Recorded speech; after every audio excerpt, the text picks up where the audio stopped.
G'day! In today's video I'm replacing the display on a Lenovo M10 HD, also known as a TB-X505F.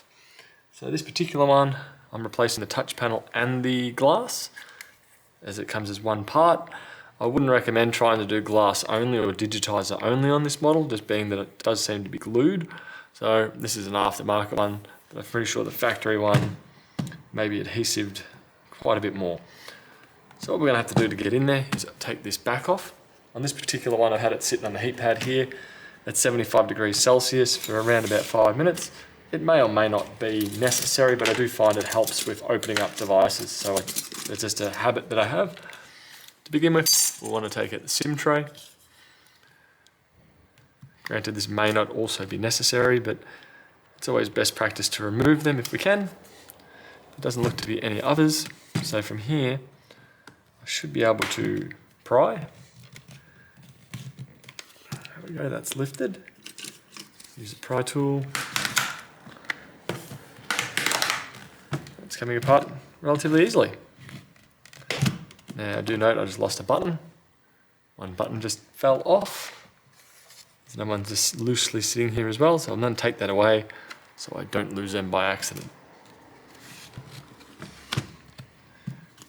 Along this way. There we go. And we're in. So from here, what would I recommend doing first if you're replacing the screen?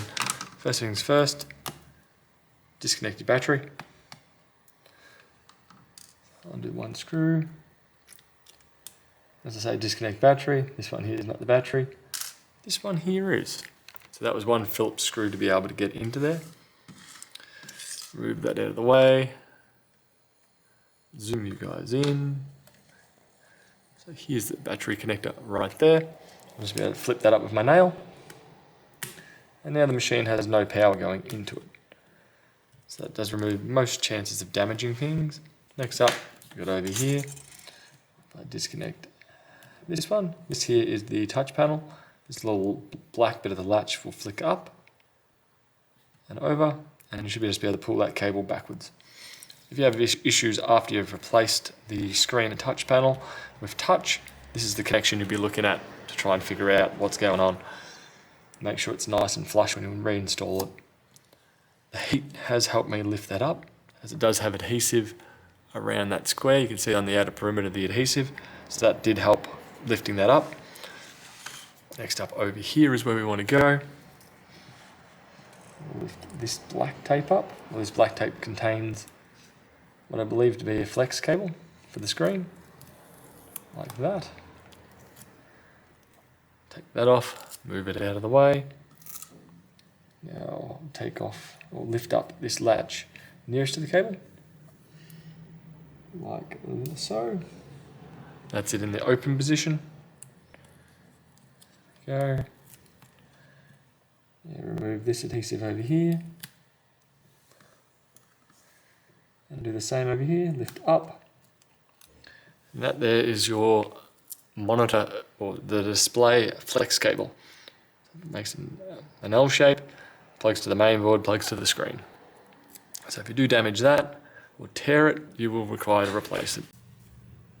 So what I'm going to do now is put these into the closed position. Just fold them down just to avoid potential damage to them. So we've got digitizer disconnected, display disconnected, and what I tend to do from here is usually, I'll consider it a little bit brutal, but I do find it a necessary evil. So the screen itself looks good. So I've had heat on here now, and what I want to do is, as I said, it's brutal, but usually gets the job done. I'm going to push down with a screwdriver from the inside. And what that should do is push the screen out from the body.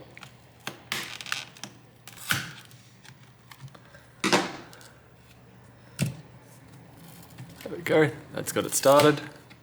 We can pretty much just continue around the device.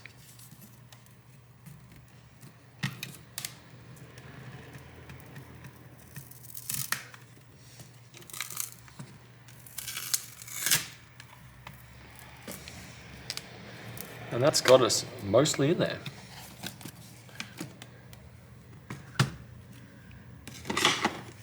So from here, just need to clean up the excess glass. Which luckily for me, there's really not too much excess glass left here and here for me. A little bit of adhesive, which I'll put down some fresh stuff. Or actually, I'll use some frame adhesive glue. But that was a relatively clean removal of the original display. Granted, it's not cracked up too badly.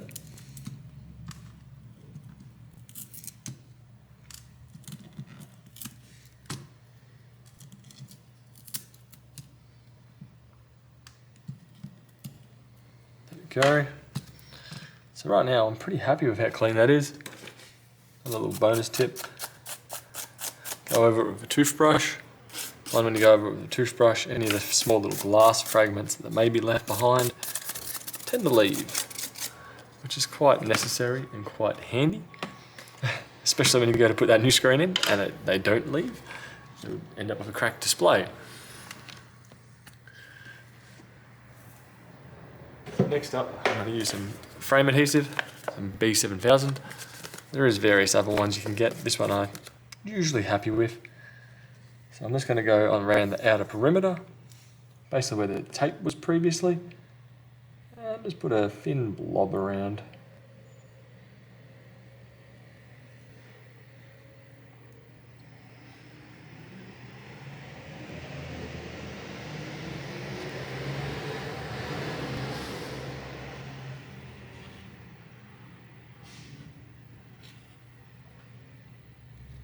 This stuff may take up to, I think it's 24 hours to cure.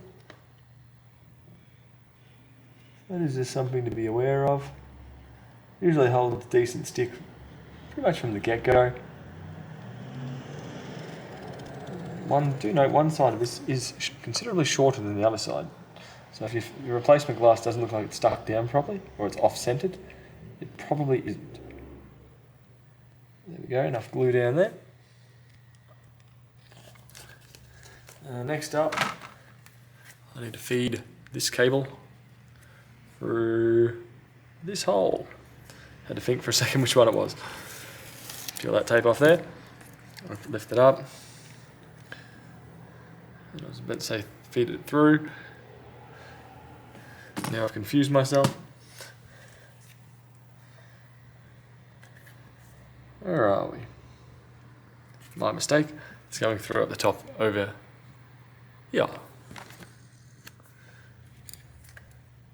Lift it up. Start feeding it. Lift up the frame.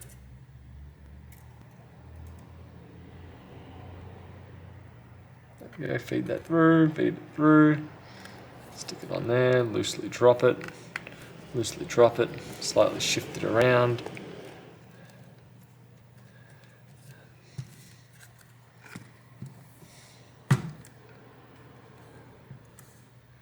I'll probably need to clamp it at the end, as it does seem to have a slight bend in it.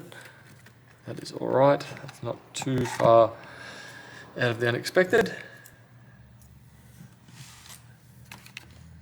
Now I'll reconnect the digitizer. Use some tweezers to aid me in lining it up. The latch is currently in the open position. Push it in, push the latch down. That's pretty much it. That's now installed.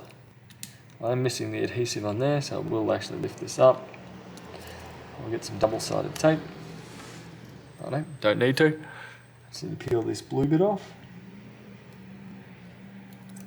There we go. And now I'll put that in there. Push this down. Put the latch down. There we go. Put this tape back over the top. There we go. Next up, video connector. Put it into the latch into the open, two of the open positions, and slide it in. There we go. That's in. Latch down. Do the same over here.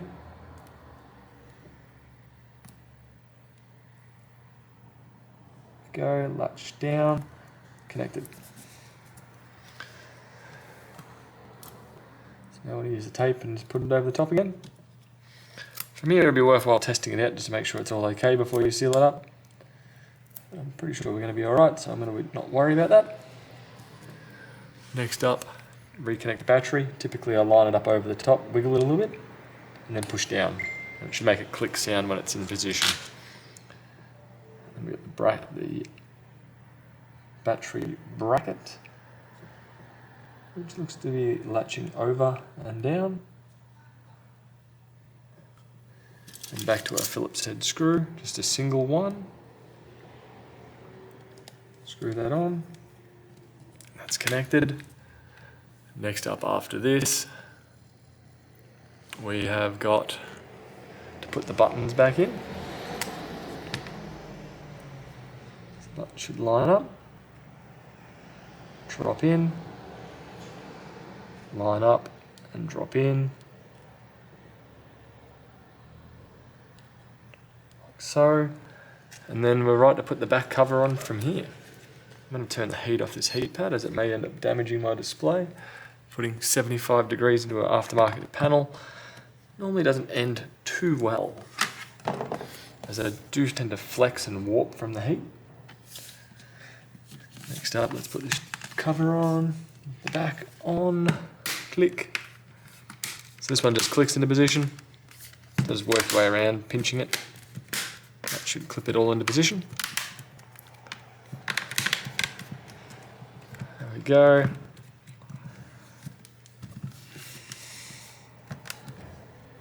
Looking good, looking good. Got my light up here. I may need to use some adhesive up here. I do believe that corner is also damaged, so I mightn't be too concerned about that.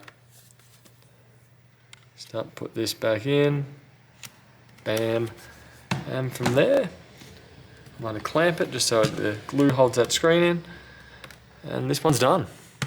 I hope that helps you, and I'll see you later. Bye.